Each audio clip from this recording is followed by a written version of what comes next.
بعض العلمانيين يا فضيلة الشيخ. ما دام قلت العلمانيين يبقى فيها الرد، خلاص اتكلم تقول ايه بقى؟ طب العلماني يعني ايه؟ يأخذ بأسباب الحياة قبل أن يأخذ. ومن الذي قال أن الدين منع أن تأخذ بأسباب الحياة؟ يمشي في مناكبها وكلهم من رزق. من الذي قال هذا؟ فلنسقط كلمة العلمانيين ونقول أن هناك البعض يقول أنه لا يوجد عالم متخصص للفتوى والدعوة الإسلامية.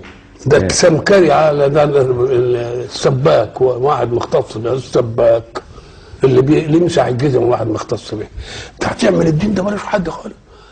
عقلي ولا عقلك اللي يحكم فيها بقى؟ ما دام علماني بقى تتكلم عقلك. عقلي ولا عقلك؟ ايوه عقل. طب هات عقول الحضاره كلها تجدها نازله ببعض ايه؟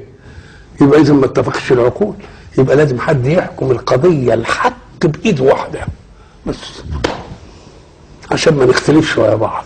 وبعدين افرع العقل بقى للبحث في التكنولوجيا وبحث في الارض وبحث في اوفر العقل ما شغلوش فيه. نعم. انما عايزين يتعقلوا الله، يقولوا لا انت تتعقلوا ولا تتصوروا. نعم. لانك لو تصورته ما ينفعش يبقى اله. ده مخلوق له وهو الروح، مخلوق لله وهو الروح اللي بتدير جسمك ده كله، اللي لما تخرج منك يبقى رمه. انت لم ترها ولم تسمعها ولم تشمها ولم تلمسها، فكيف لا تدرك مخلوقا لله وتريد ان تدرك الله؟ يا اخي بس قله ادب. العلمانيين طب ومين العلماني ده بقى علماني بقى بعد كم سنه؟ بقى علماني كده ويقعد يفصل المسائل بعد قد ايه يعني؟ كثير.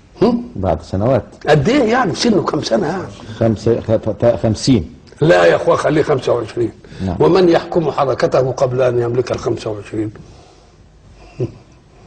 منين بقى اجيب له واحد معنا؟ طب انا عايز فضيلتك تضع تعريف من هو العلماني؟ ليه؟ العلماني ايه هو اللي يقول؟ هو العلماني هو الذي يريد ان يعزل دين الله عن الحياه. ما فيش حاجه اسمها دين.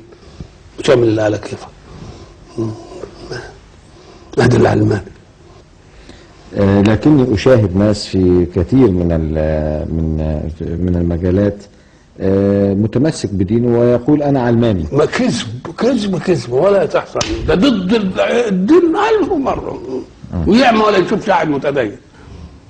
هؤلاء أسرفوا على نفسهم ويريدون أن تكون قضية الدين كلها قضية كذب، لأن لو كانت صدق هيروحوا في داهية.